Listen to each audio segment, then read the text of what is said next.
What would you do if the person who once walked out of your life suddenly returned, broken and begging on the street? And what if the truth they revealed destroyed everything you believed? Before we begin, please like this video and subscribe to True Kindness Tales. Your support helps us bring more heart-touching stories to life. Ethan Marshall, a 38-year-old single dad with worn-out shoes and tired but kind eyes, hurried through the crowded downtown street after finishing another long shift at the auto shop. His mind was on his 9-year-old son, Liam, who waited at home with homework spread across the kitchen table and stories to share.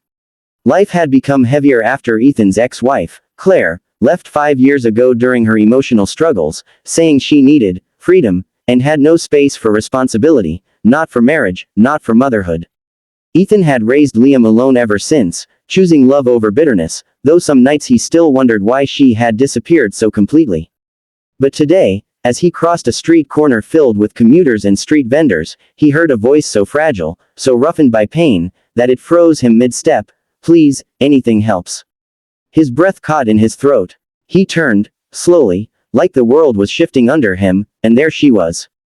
Claire, once vibrant, elegant, full of confident laughter, now sitting on the cold pavement with a torn coat wrapped tightly around her trembling frame.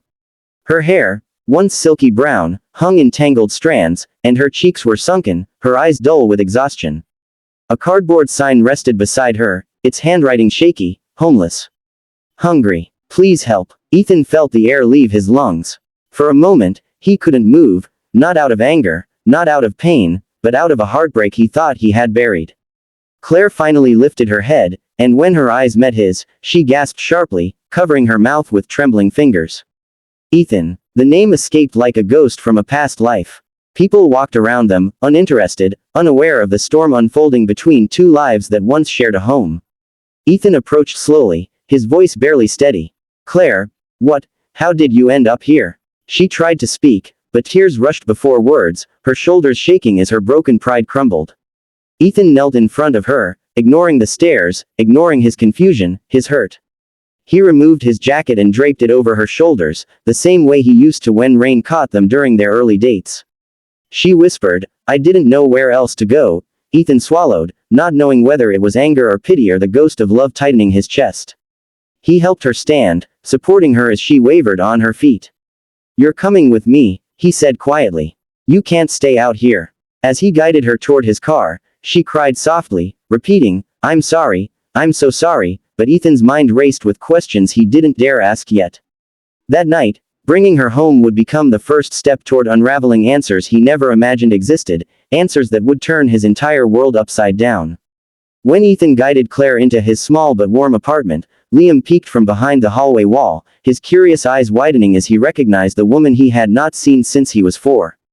"Dad, is that?" Ethan nodded softly, unsure how to explain. He sent Liam to his room gently, promising to talk later.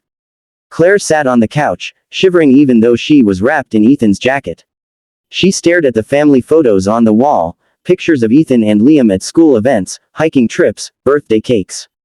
Claire reached out a trembling hand and touched the frame of one photo where Liam smiled with missing front teeth. Tears streamed down her cheeks.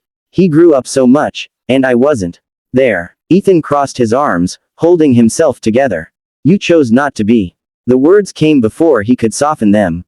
Claire flinched as though struck. "I didn't choose it," she whispered, voice cracking. "I was taken away from both of you." Ethan frowned. "What do you mean, taken away?" She inhaled shakily, gathering courage. "Ethan, the night I left, I didn't leave because I wanted to. I had been diagnosed with a severe neurological condition. The doctors told me it was deteriorating fast. My mother, she believed I'd become a burden to you and Liam. She told me leaving was the only way to protect you both from watching me fall apart." Ethan's heart pounded. He stared at her, speechless. Claire continued, "She placed me in a private care home. I had no phone, no contact, and I didn't even have the strength to fight her decisions back then. For years I was in and out of treatment. When I finally recovered enough to leave, the home had shut down due to financial issues. They released me with nothing, no ID, no money, no family left. I've been on the streets for months." Ethan felt his breath shake. Pain stabbed him, not because of what she said, but because it sounded truthful in a way that hurt deeper than anger. Claire wiped her tears, whispering, "I never abandoned Liam. I never stopped loving him. I thought leaving would save him from trauma. Instead, I lost everything. Ethan sank into a chair, his mind spinning. Every sleepless night, every unanswered question, it all twisted into a new shape. She hadn't simply walked away. She had been fighting battles alone, defeated by people who claimed to protect her. Slowly, Ethan whispered, "Claire, why didn't you come home when you got better?" She stared at her hands. "Because I didn't think you would forgive me. And because I was ashamed of what I had become." Silence filled the room, raw, heavy, fragile. Then the sound of small footsteps approached. Liam stood in the doorway holding a blanket. He walked toward Claire, hesitating before wrapping it around her shoulders. "You look cold," he whispered. Claire sobbed harder, covering her mouth as her son, the boy she feared she'd lost forever, offered her kindness she didn't feel worthy of. Ethan watched them, tears in his eyes. Something inside him cracked open, not forgiveness, not yet, but understanding. And that was the beginning of everything changing. The next morning sunlight filtered through the curtains as Ethan prepared breakfast, still processing everything. Claire slept on the couch, exhausted from emotional collapse, while Liam sat quietly at the table, swinging his legs. "Dad," he finally whispered, "is Mom staying?" Ethan paused, turning to look at his son, the boy who had grown strong, gentle, resilient. "For now," Ethan said softly. "She needs help." Liam nodded with a maturity beyond his years. "Then we should help her." That simple sentence hit Ethan's heart like a warm ray of hope. As the day unfolded, Ethan and Claire talked more. She explained her years of treatment, her slow recovery, her desperate attempt to find Ethan and Liam but failing due to lost documents and the home's sudden shutdown. Ethan listened, and each truth reshaped the pain he had carried. Not erased it. Some wounds leave scars, but understanding stitched the broken edges together.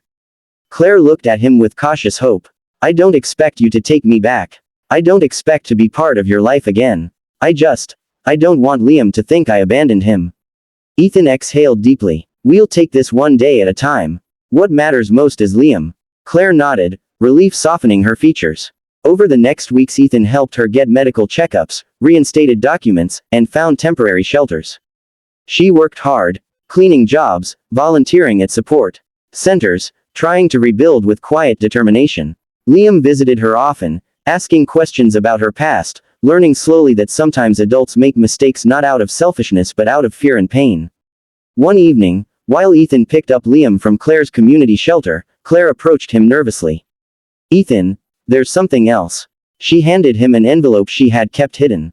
Inside was a letter dated from years ago, written to Ethan, explaining her medical condition, her forced treatment, her love, her regret. It had never reached him.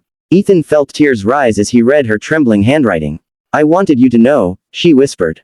"Back then, and now." Something inside Ethan shifted completely. Not romantic feelings, not a rekindled marriage, but a deep, human compassion for a woman who had suffered more than he ever knew.